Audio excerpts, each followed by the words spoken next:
ఎవరే నన్ను పిలిచారు? నిన్ను కాదత్తయ్య, నన్ను పిలిచారు. సరేలే, ఎవరిని పిలిస్తే ఏం గాని ఇంతకీ పిలిచింది ఎవరా అని.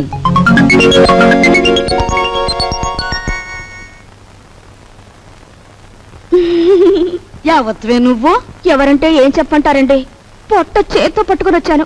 నువ్వు చేత్తో పొట్టే పట్టుకొచ్చావో చీపురు కట్టే పట్టుకొచ్చావో మాకెందుకు గాని, ఇంతకీ నువ్వెవరు, ఎందుకు వచ్చినట్టు? అసలు నేను ఎందుకు వచ్చాను అన్నట్టు అసలు సంగతి మర్చిపోయాను. ఈ చీపురు పట్టుకోండి. పట్టుకోండి. ఓసి నీసం పత్తేగా చేతికి చీపురు కట్టించి కాళ్ళకి దండం పెడుతున్నావు. ఇంతకీ నువ్వు ఎందుకు వచ్చావే? నా పనులు చూసాకైనా మీకు బోధపడలేదా అండి? నేను మీ ఇంట్లో పని చేయడానికి వచ్చిన పని మనిషినండి. పని మనిషా? మా ఇంట్లో పని మనిషిగా నిన్నెవరు కుదిర్చారు? ఎవరూ కుదర్చలేదండి, నేనే కుదిరిపోయాను. మాకే పని మనిషి వద్దు గాని దయచేయి. అంత మాట అనకండి. ఆ మహారాజు బతుకున్నప్పుడు ఎందరో పని మనుషులున్న వంశం మీది. మీ ఇంటికి నేనే బరువైపోతానా? పార్వతి లాంటి మీరు, మహాలక్ష్మి లాంటి అమ్మగారు ఉంటున్న ఇంట్లో పనిచేయడానికి నేనెంత పుణ్యం చేసుకొని ఉండాలండి. చూడమ్మాయి, మాకు పని మనుషులు అక్కర్లేదు. నువ్వు మరో ఇల్లు చూసుకో. అదేం మాటే, ఒళ్ళొంచి పని చేయటంతో పాటు నిజం మాట్లాడే మనుషులు మనం కావాలంటే దొరకొద్దు. నువ్వు ఈ ఇంటి పని అంతా ఒక్కదానివే చేస్తున్నావు. పోనీ ఉండని. ఇదిగో చూడు, నువ్వు బతిమాలావు గనక, మంచి పిల్లలా కనిపిస్తున్నావు గనక నీకు ఈ పని ఇస్తున్నాను. నీకేం కావాలో చెప్పు. నాకేం కావాలండి? 2 పూట్ల భోజనం, 2 పూట్ల టిఫిన్ పెడితే చాలండి.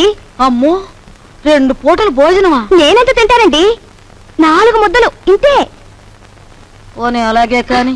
అత్తయ్య, 2 పూట్ల భోజనానికి టిఫిన్ కి ఎంత లేదన్నా 10 రూపాయలు అవుతుంది. అయితే అయిందిలేవే, 10 రూపాయలేగా. 8 రూపాయలు నీ రోజుకోలే. ఇదిగోనయ్యా, ఇదిగో రేపటి నుంచి ప్యాంటు షర్ట్ వేసుకోవచ్చు కాదు, పంచి కట్టు కట్టుకుని రా.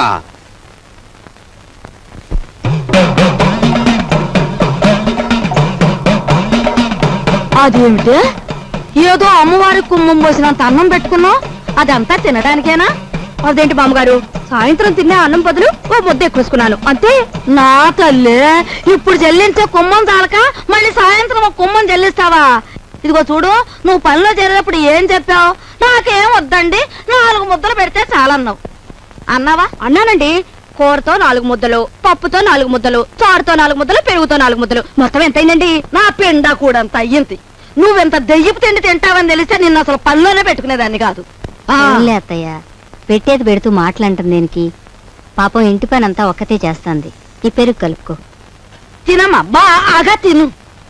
అమ్మో అమ్మో, పోసి నీ అమ్మ కడుపు మాడా. నా కళ్ళు ఏమన్నా దిష్టి కళ్ళు అనుకుంటున్నావా? నా ఏం దిష్టి కళ్ళు కావమ్మా. ఇదిగో రోజుకు 3 కంచాలు బాగా మెక్కు. నాకే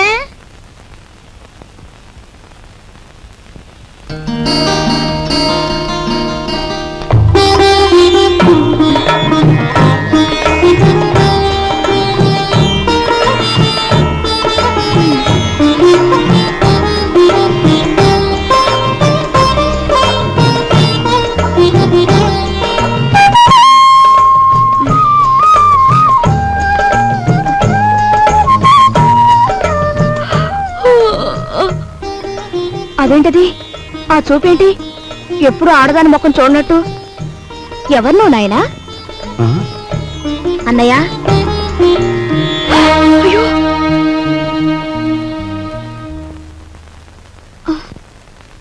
ఎవరు అమ్మాయి? పని మనిషిరా, ఇవాళే వచ్చింది. మన ఇంటికి పని మనిషి ఎందుకమ్మా? అదేమిట్రా, మీ అమ్మ ఒక్కతే పని చేసుకోలేక అవస్థ పడుతుందని నేనే కుదిర్చాను. అమ్మ ఒక్కతే చేయాలి, చెల్లెలున్నారుగా. ఇదేమో చదువుకుంటోందా? సరస్వతికి 4 రోజుల్లో పెళ్లి చూపులు. సరస్వతికి పెళ్లి చూపులా? ఏమిట్రా నీ ఆశ్చర్యం నువ్వును? అది కాదు నాయనమ్మా, ఇంతవరకు అత్తయ్యకి వస్తున్న కట్టం తాలూకా డబ్బు ఇవ్వలేదు. ఇప్పుడు దీని డబ్బు ఎక్కడి నుంచి తీసుకొస్తాం? ఆ విషయాలన్నీ నీకెందుకురా? అప్పో సప్పో చేసి నా తిప్పలనే పడతాను. అప్పు చేసి పెళ్లి చేసేంత అవసరం ఇప్పుడు ఏమొచ్చింది? ఒరే, డబ్బున్నప్పుడే నిన్ను చదివించొచ్చులేని మీ నాన్న అనుకునుంటే నీకు అసలు చదువు వచ్చేదేనా? పిల్లకాకేం తెలుసు ఉండేలు దెబ్బని వాడి వితండవాదంతో ఏంలే నాయనా. నువ్వెక్కడో చోట అప్పో సప్పో చేసి ఈ శుభకార్యం కాస్త చేసి వెళ్ళు. చూసావా వాడికి ఎంత కోపమో చూసావా? వీడికే గనక ఆ మహారాజు బుద్ధి వచ్చుంటే ఈ పాటికి 2 జిల్లాలకు కలెక్టర్ అయ్యేవాడు. 2 జిల్లాలకి.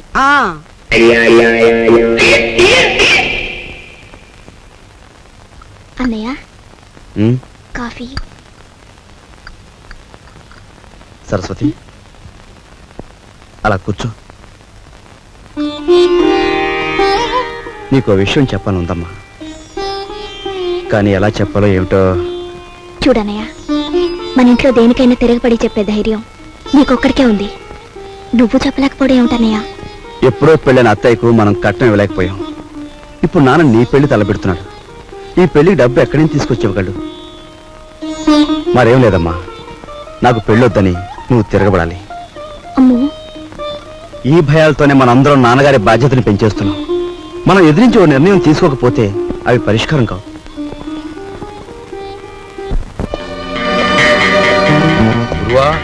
అంతా ఎంక్వైరీ చేశాను. ఆఫీసరు 9వ గంట కొట్టేటప్పటికి హాల్లోకి వస్తాడంట. ఆ తర్వాత వాడి స్థానంలోకి నువ్వు వెడతావు.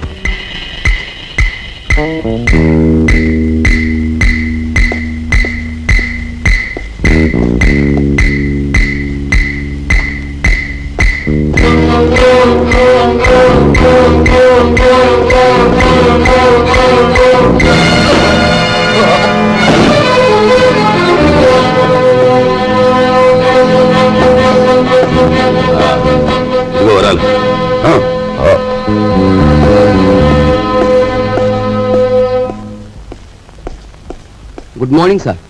Good morning. ఎవరు నువ్వు? అదేమిటి సార్, నేను మీ అకౌంటెంట్ నరసింహరావు సార్. మీ ఆఫీసులోనే పనిచేస్తున్నాను. ఆహా, ఏమిటి పని? రేపు ఆఫీసులో జీతాలు కదండి, 6,000కి చెక్ రాసుకొచ్చాను. మీరు సంతకం పెడితే బ్యాంక్ వెళ్ళి డ్రా చేసి తీసుకొస్తాను. ఇక నుంచి చెక్కులు గిక్కులు ఏమొద్దు. రేపు ఆఫీస్లో క్యాష్ ఇచ్చేస్తాను. క్యాష్ ఎంత? 6,000 సార్. ఆఫీస్కి వెళ్దాం రా. వచ్చే సొమ్ములో అప్పుడే 6,000 ఆమదం.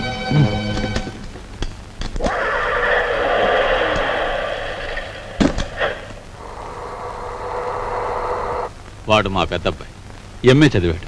నేను నిరుద్యోగిని. మరి మీరు? నిరుద్యోగ సంఘానికి అధ్యక్షుణ్ణి. మరి ఇది ఈ పెళ్ళేంటంటారా?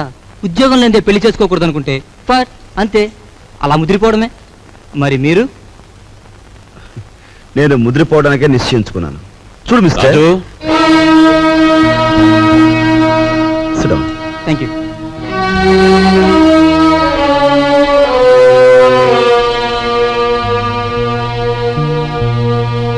లలిత,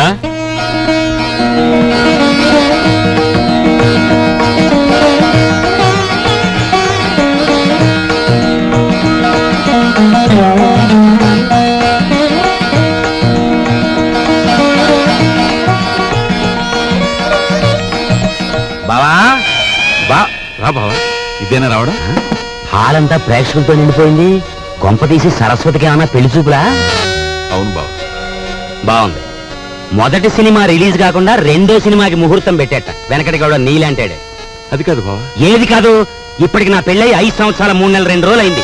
ఇంతవరకు నా కట్నానికి దిక్కులేదు. దానికి పెళ్ళా అంటే రేపటి నుంచి దాని మొగుడు కూడా నీ ఇంటి చుట్టూ కట్నం కోసం తిరుగుతూ కూర్చోవాలా? మా నాన్న కట్నమో కట్నమో అని ఫైల్ చేస్తున్నాను. గొడవ దేనికి బావా? పెద్దలందరి ముందు. అవును, నా కట్నం ఎగ్గొట్టిన నువ్వో పెద్ద మనిషివి, నీ కూతురుని చేసుకోవడానికి వచ్చిన ఆయనో పెద్ద మనిషి, మధ్యలో నేను లోపడగాండి, అంతేనా? అవును, ఇంతకి ఏడా పెళ్లి కొడుకు తండ్రి? ఏం మాట్లాడుతున్నాను పెళ్లి కొంపకి? ఏంటి నీ గొడవ? నాకు అర్థం కదా అసలు. టైం ఇస్తే నీ కట్నం బాకీ తీర్చేస్తాను. ఇదిగా ఇవన్నీ నాకు అనవసరం. నా కట్నం డబ్బు నాకు ఇస్తే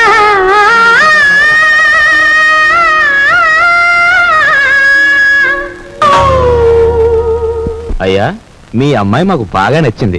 మేము అడిగిన కట్నం డబ్బు ఇచ్చేట్టయితే మీ అమ్మాయిని మా అబ్బాయికి చేసుకోవడానికి మాకేం అభ్యంతరం లేదు. ముందుగా డబ్బేదో ఏర్పాటు చేయండి. ఏమన్నా బాలేవారే, డబ్బు ఏర్పాటు చేసి ముందు నా బాకీ తీర్చమనండి, ఆ తర్వాతే మీ అబ్బాయి పెళ్ళి. అమ్మా అయ్యా, వారు సెలవిచ్చినట్టే కానివ్వండి. నమస్కారం. పదరా. రా బావా, నా బాకీ తీరే వరకు నేను ఇక్కడి నుంచి కదలను. నీ ఇంట్లో ఏ శుభకార్యం జరగనివ్వను.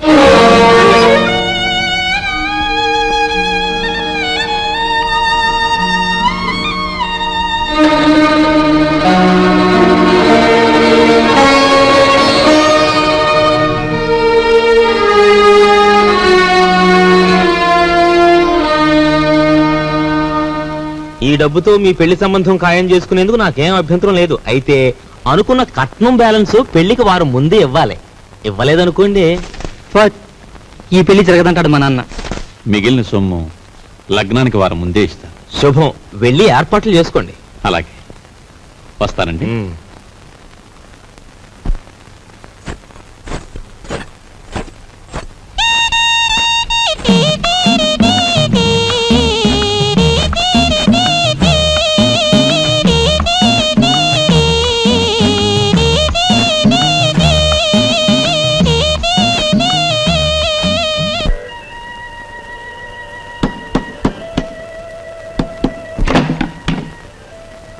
లోపలికి రమ్మంగి. చిచి, నువ్వు కాస్తంత లేవు, అందులోనూ చదువుకునే కుర్రాడివి. నీ గది నిండా బూతు బొమ్మలా. ఏంటయ్యా నువ్వు చదివేది? ఉండు, నీ పని చెప్తాను. అమ్మగారు, అయ్యగారు, పెద్దబ్బాయి గారు. మంగి మంగి, ఇంకెప్పుడన్నా పిచ్చి పిచ్చి వేషాలేస్తూ నా వంక చూసావో జాగ్రత్త. ఇక నుంచి నీ గది నువ్వే ఊడ్చి పాచిపోగు చీపురు అటువైపు పడాయి. లేదు అమ్మగారు? వద్దు, నా గది నేనే ఊడ్చుకుంటాను.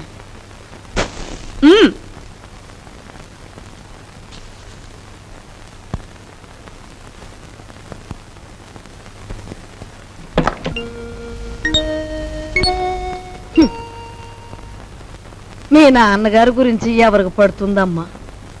ఆయన్ని గురించి అహర్నిశలు ఆలోచించే నీకు నాకు తప్ప.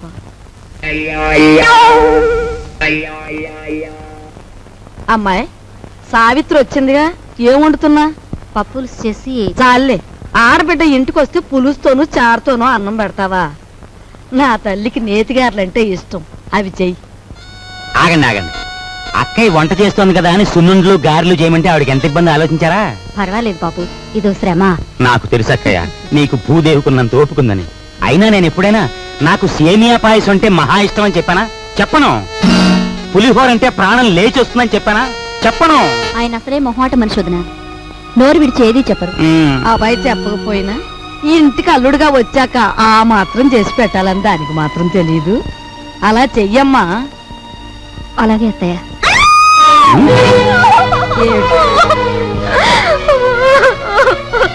ఏమిటే, ఏమైంది? ఎందుకు ఏడుస్తున్నావు? ఏమన్నా తేలు కుట్టిందా? పావుల నర్సాయికి ఫోన్ చేస్తా. తేలు కాదండి, చచ్చిపోయిన సన్యాసిరావు గారు చటుక్కున జ్ఞాపకం వచ్చారండి. ఆ మూల కూర్చుని ఏడుస్తావేమిటే? ఆ ఏడ్చా ఏడిపోదో ఇటు వచ్చాడు. ఈ కేడొచ్చండి. అవునన్నట్టు ఎవరో జ్ఞాపకం వచ్చి ఏడుస్తున్నావు కదా, హూ ఇస్ దట్ సన్యాసి? ఏదైనా ఫ్లాష్ బ్యాకా? ఏం బ్యాకో నాకు తెలియదు గాని తమలాగే అతను కూడా ఒక రోజు అత్తారింటికి వచ్చాడండి. ఇంతకేం జరిగిందే? ఆయన గారు వచ్చి సరిగ్గా అయ్యగారు అడిగిన పిండి వంటలే చేయించుకొని తిన్నారండి. తింటే తినాలే, ఆ తర్వాత ఇంకా ఏం జరగాలంటే రాత్రి అయ్యేసరికి జ్వరం వచ్చిందండి. ఆ తర్వాత వాంతులండి. ఆ తర్వాత విరోచనాలండి. తీరా చూస్తే కలరా అన్నారండి. కలరానా? ఆ మర్నాడు పొద్దున ఆ బాబుగారు ధన్మని చచ్చిపోయారండి. ధన్మని చచ్చిపోయాడా? సరిగ్గా ఈయన అడిగిన పిండి వంటలు వద్దు, పాడు వద్దు కానీ. నీకు నమస్కారం తల్లి, ముందే చెప్పావు. మనిషి బాగుంటే చాలేమ్మా, పిండి వంటలు లేకపోతే పోయాయి.